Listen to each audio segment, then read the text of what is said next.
नमस्कार दोस्तों, आइए जानते हैं आज राजस्थान की बड़ी खबरें। आज की पहली खबर है कि मदार में साबरमती आगरा एक्सप्रेस के 4 डिब्बे इंजन समेत पटरी से उतरे, 5 ट्रेनें रद्द। राजस्थान के अजमेर में एक बड़ा रेल हादसा हो गया। जिले के मदार रेलवे स्टेशन के पास साबरमती आगरा सुपरफास्ट ट्रेन के 4 डिब्बे और इंजन पटरी से उतर गए। हादसे में कई लोग घायल हो गए हैं। घटना देर रात 1 बजे की बताई जा रही है। हादसे की जानकारी मिलते ही बचाव दल मौके पर पहुंच गया। हादसे के बाद इस रूट पर 5 ट्रेनें रद्द की गई हैं और 2 का रूट बदला गया है। हादसे के कारणों की जानकारी अभी सामने नहीं आई है। राजस्थान की 10 लोकसभा सीटों पर प्रत्याशियों की घोषणा कल। लोकसभा चुनावों को लेकर बीजेपी की राजस्थान में बची 10 सीटों पर प्रत्याशियों की घोषणा कल हो सकती है। आज दिल्ली में केंद्रीय चुनाव समिति सीईसी की बैठक प्रस्तावित है। बैठक में राजस्थान की 10 सीटों पर प्रत्याशियों के नाम फाइनल कर लिए जाएंगे। इनमें 6 पर नए चेहरों को उतारा जा सकता है। राजस्थान में कांग्रेस से नेताओं का मोहभंग, 50 से ज्यादा ने छोड़ी पार्टी। अभी और थामेंगे बीजेपी का दामन। जयपुर कांग्रेस पार्टी छोड़कर जाने वाले नेताओं का सिलसिला थमने का नाम नहीं ले रहा है। विधानसभा चुनाव से लेकर अब तक 50 से ज्यादा नेता पार्टी छोड़कर भाजपा का दामन थाम चुके हैं। हैरत की बात यह है कि पार्टी छोड़ने वालों में बड़े और दिग्गज चेहरे भी शामिल हैं। अब तक 6 पूर्व सांसद और 7 पूर्व विधायक कांग्रेस छोड़कर भाजपा में शामिल हो चुके हैं। वीडियो जारी करके बोली प्रिया, मुझसे पूछे बिना लिस्ट में मेरा नाम, मैंने बीजेपी ज्वाइन नहीं की। लोकसभा चुनावों से पहले बाहरी नेताओं के भाजपा में शामिल होने वालों की सूची में एक नाम अंतरराष्ट्रीय बॉडी बिल्डर प्रिया मेघवाल का भी था। हालांकि वे मंच पर मौजूद नहीं थी। अब उन्होंने एक वीडियो जारी कर स्पष्ट तौर पर कहा है कि उन्होंने भाजपा ज्वाइन नहीं की है। उनका नाम उनसे पूछे बगैर ही लिस्ट में डाल दिया गया। पूर्व मंत्री महेश जोशी ने ईडी को भेजा जवाब। जल जीवन मिशन में करोड़ों रुपए के घोटाले में ईडी के नोटिस का पूर्व मंत्री महेश जोशी ने जवाब दिया है। उन्होंने ईडी से 15 दिन का समय मांगा है। जोशी ने कहा कि ईडी ने शॉर्ट नोटिस के अंदर बुलाया है। उनको जो दस्तावेज लाने के लिए कहा गया है उसमें समय लगेगा, इसलिए ईडी से 15 दिन का समय मांगा है। अगर ईडी समय देगी तो सभी दस्तावेज लेकर पहुंच जाऊंगा। दरअसल ईडी ने पूर्व मंत्री महेश जोशी को 2 दिन पहले नोटिस जारी कर आज पूछताछ के लिए जयपुर स्थित ईडी मुख्यालय पहुंचने के लिए कहा। महेश जोशी के करीबी संजय बड़ाया से पिछले 3 दिनों से ईडी मुख्यालय में पूछताछ चल रही है। इसके बाद ईडी ने यह नोटिस जारी कर महेश जोशी को बुलाया। सीएम भजनलाल शर्मा और प्रदेशाध्यक्ष सीपी जोशी 19 को आएंगे। मुख्यमंत्री भजनलाल शर्मा और भारतीय जनता पार्टी के प्रदेश अध्यक्ष सीपी जोशी मंगलवार को उदयपुर आएंगे। वे यहां लोकसभा चुनाव 2024 को लेकर भाजपा की क्लस्टर कार्यकर्ताओं की बैठक को संबोधित करेंगे। मुख्यमंत्री और प्रदेश अध्यक्ष जोधपुर से दोपहर 1:30 बजे उदयपुर के डब्बोक स्थित महाराणा प्रताप एयरपोर्ट पर उतरेंगे। वहां से वे सीधे उदयपुर में भुवाणा महिला थाने के पास स्थित ओपेरा गार्डन पहुंचेंगे। एनएसयूई ने संविधान बचाओ मार्च निकाला। अग्निवीर योजना, बेरोजगारी सहित अनेक मांगों को लेकर सीकर में एनएसयूआई छात्र संगठन ने प्रदर्शन किया। संविधान बचाओ मार्च निकाला गया जो रेशमा महल से शुरू हुआ। पुलिस ने कल्याण सर्किल पर रोककर बस में बैठाकर शहर से दूर छोड़ा। एनएसयूआई के प्रदेश अध्यक्ष विनोद जाखड़ ने कहा कि केंद्र सरकार ने अग्निवीर योजना लाकर देश की सेना को कमजोर करने का काम किया है। 1.5 लाख अभ्यर्थी ऐसे हैं जो चयनित हो चुके, लेकिन उन्हें ज्वाइनिंग नहीं दी गई। किसान कई दिनों से बॉर्डर पर बैठे हुए हैं। जाट समाज बोला, भाजपा ने धोखा दिया। पोस्टर का किया विमोचन। लिखा है, वोट की चोट से करेंगे सफाया। भरतपुर का जाट समाज लोकसभा चुनाव में भाजपा सरकार के खिलाफ प्रचार करेगा। चुनावों को लेकर समाज ने बीजेपी के खिलाफ मोर्चा खोल दिया है। सोमवार को आरक्षण संघर्ष समिति के संयोजक नेम सिंह फौजदार के घर जाट समाज की एक बैठक की। बैठक में तय किया गया कि बीजेपी सरकार ने उन्हें आरक्षण न देकर उनके साथ विश्वासघात किया है, इसलिए वे जिले भर के गांव-गांव जाकर बीजेपी के खिलाफ प्रचार करेंगे। इसके लिए जाट समाज ने बीजेपी के खिलाफ पोस्टर भी छपवाए हैं। ज्योति मिर्धा के सामने रालोपा कांग्रेस गठबंधन के कयास। लोकसभा चुनावों में नागौर से भाजपा ने पूर्व सांसद ज्योति मिर्धा को उम्मीदवार बनाया है, जबकि कांग्रेस व आरएलपी ने प्रत्याशी की घोषणा नहीं की है। ऐसे में कांग्रेस आरएलपी के गठबंधन के कयास लगाए जा रहे हैं। नागौर में चर्चा है कि अगर कांग्रेस व रालोपा का गठबंधन हो सकता है। हनुमान बेनीवाल ने पिछले लोकसभा चुनाव में जीत हासिल की थी। भाजपा ने ज्योति मिर्धा को प्रत्याशी बनाया है। वे राजनीतिक परिवार से हैं। रालोपा प्रमुख हनुमान बेनीवाल पिछले 1.5 सप्ताह से दिल्ली में हैं। ऐसे में गठबंधन को लेकर चर्चा है। हालांकि स्थानीय कांग्रेस नेताओं का कहना है कि नागौर में कांग्रेस मजबूत है, इसलिए आरएलपी से गठबंधन की कोई विशेष जरूरत नहीं है।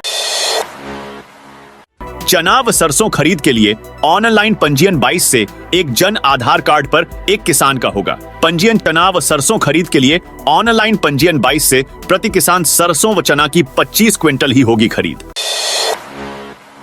लोकसभा चुनाव से पहले एक्शन मोड में सीएम भजनलाल इन निर्दलीय विधायकों को साथ लाने की कोशिश। राजस्थान में लोकसभा चुनाव की तारीखों का ऐलान होते ही प्रदेश के दोनों प्रमुख दल सक्रिय होने लगे हैं। इसी कड़ी में मुख्यमंत्री भजनलाल भी सक्रिय नजर आ रहे हैं। सीएम शर्मा ने रविवार को राज्य के निर्दलीय विधायकों से मुलाकात कर उनसे चुनाव में समर्थन मांगा। इसे लेकर मुख्यमंत्री भजनलाल शर्मा और भाजपा प्रदेशाध्यक्ष सीपी जोशी ने कुछ निर्दलीय विधायकों से मुलाकात की। संकट में राजस्थान, रोडवेज 56 बसें होंगी। तड़ीपार राजस्थान रोडवेज के अलवर और मत्स्य नगर डिपो की दर्जनों बसों के संचालन पर संकट पैदा हो गया है। एनसीआर के नियमों के चलते परिवहन विभाग ने इन दोनों डिपो की 10 साल पुरानी बसों को डी रजिस्टर्ड कर दिया है। अब इन बसों को फिटनेस प्रमाण पत्र भी नहीं मिल पाएगा, जिससे जल्द ही इनका अलवर से संचालन बंद हो जाएगा। राजस्थान में सुबह शाम सर्दी। राजस्थान में अभी सुबह शाम सर्दी का असर बना हुआ है। बीती रात जयपुर, सीकर, अजमेर, बीकानेर, जोधपुर और जालोर समेत कई शहरों में पारा कल के मुकाबले 2 से 3 डिग्री कम दर्ज किया गया। अधिकतम तापमान 30 से लेकर 34 डिग्री सेल्सियस के बीच है। मौसम विशेषज्ञों के अनुसार होली तक प्रदेश के तापमान में इसी तरह उतार चढ़ाव बना रहेगा। होली के बाद तापमान बढ़ने की संभावना है। गर्मी तेज हो सकती है। 13 ट्रेनी एसआई के ठिकानों पर एसओजी की छापेमारी। एसओजी की टीम आज तक पेपर लीक में गिरफ्तार हुए सभी माफिया को एक साथ बैठाकर पूछताछ करेगी। एसओजी की टीमें रविवार को उदयपुर, अजमेर, जयपुर जेल गई और वहां पर बंद पेपर लीक के मास्टरमाइंड को प्रोडक्शन वारंट पर गिरफ्तार कर एसओजी मुख्यालय लाई है। एसओजी ने सभी आरोपियों को कोर्ट में पेश कर 10 दिन के रिमांड पर लिया है। कुलपति को हटाने की मांग। ब्रज यूनिवर्सिटी का किया घेराव। भरतपुर और डीग जिले में महाराजा सूरजमल ब्रज यूनिवर्सिटी के कुलपति का लगातार विरोध जारी है। कुलपति को हटाने की मांग को लेकर सोमवार को स्टूडेंट ने अर्धनग्न प्रदर्शन किया। इसके अलावा जिन कॉलेजों के सेंटर दूर आए हैं, उन कॉलेजों के स्टूडेंट यूनिवर्सिटी पर पहुंचे और कुलपति के खिलाफ प्रदर्शन किया। बाड़मेर नंदी गौशाला में रोजाना 7-8 गोवंश की मौत। एसडीएम समेत अधिकारी पहुंचे। बाड़मेर कुशल वाटिका नंदी गौशाला में बीते कुछ दिन से रोजाना 7-8 गोवंश की मौत हो रही है। पहाड़ों के बीच सैकड़ों गोवंश के मृत शरीर व कंकालों के ढेर लगे हैं। सोमवार को भी नंदी गौशाला में गोवंश की मौत हुई। वहीं 2 गोवंश को एम्बुलेंस की मदद से पथमेड़ा गौशाला भेजा गया है।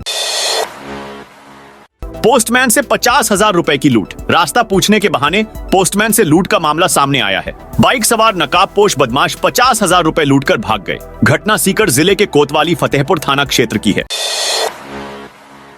जेएनवीयू के रिटायर्ड कर्मचारियों की पेंशन अटकी। जय नारायण व्यास विश्वविद्यालय अब अपने ही पूर्व कर्मचारियों को पेंशन नहीं दे पा रहा है। कर्मचारी इसके लिए प्रदर्शन कर रहे हैं और अपनी पेंशन की डिमांड कर रहे हैं। सोमवार को भी यूनिवर्सिटी के पूर्व कर्मचारियों ने विश्वविद्यालय के केंद्रीय कार्यालय के बाहर प्रदर्शन कर विरोध जताया। उन्होंने कुलपति से मिलकर जल्द पेंशन देने की मांग की। प्रदर्शन के दौरान पूर्व कर्मचारियों ने नारेबाजी भी की और विश्वविद्यालय प्रशासन के खिलाफ रोष जताया।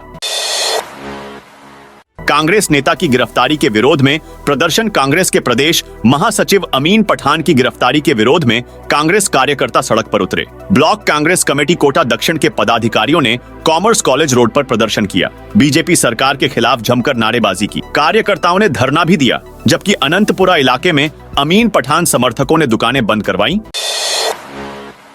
राजधानी जयपुर को पछाड़कर राजस्थान में नंबर 1 बना ये जिला देश में आम चुनाव की घोषणा हो चुकी है। आचार संहिता लागू कर दी गई है, लेकिन पुलिस पहले से सक्रिय है। इलेक्शन सीजन मैनेजमेंट की रिपोर्ट की माने तो पिछले 16 दिन की कार्रवाइयों में राज्य के 33 जिलों में 38 लाख रुपए सहित 1,793 लाख रुपए की शराब व ड्रग्स जब्त कर जोधपुर जिला प्रथम नंबर पर है।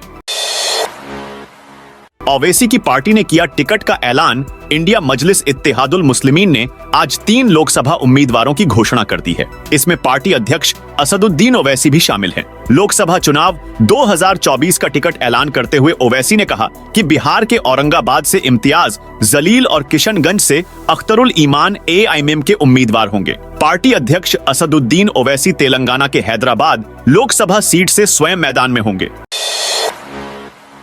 लोकसभा चुनाव से पहले कांग्रेस को फिर झटका। 3 और नेताओं ने दिया पार्टी से इस्तीफा। लोकसभा चुनाव से पहले उत्तराखंड में कांग्रेस को एक और बड़ा झटका लगा है। गढ़वाल मंडल के पूर्व उपाध्यक्ष केसर सिंह, वरिष्ठ कांग्रेस नेता नवल किशोर और पौड़ी ब्लॉक प्रमुख दीपक ने कांग्रेस पार्टी छोड़ दी है। 1 अप्रैल से ये काम करना होगा महंगा, लगेगा 25% टैक्स। पुराने गैर परिवहन वाहनों को खरीदना महंगा हो जाएगा। 1 अप्रैल से पुराने 2 पहिया और 4 पहिया वाहनों को ट्रांसफर कराने पर एक बारिय टैक्स का 25% टैक्स चुकाना होगा। अभी तक पुराने वाहनों के ट्रांसफर पर एक बारिय टैक्स का 12.5% टैक्स लिया जाता है। गत वर्ष सरकार ने 50% छूट दी थी। 31 मार्च को छूट की अवधि समाप्त हो जाएगी। परिवहन विभाग का सॉफ्टवेयर 1 अप्रैल से 25% टैक्स वसूलेगा। इससे जनता पर अतिरिक्त भार आएगा। तो दोस्तों, यह थी राजस्थान से जुड़ी आज की बड़ी खबरें। आप कौन से जिले से इस वीडियो को देख रहे हैं, कमेंट करके बताइए।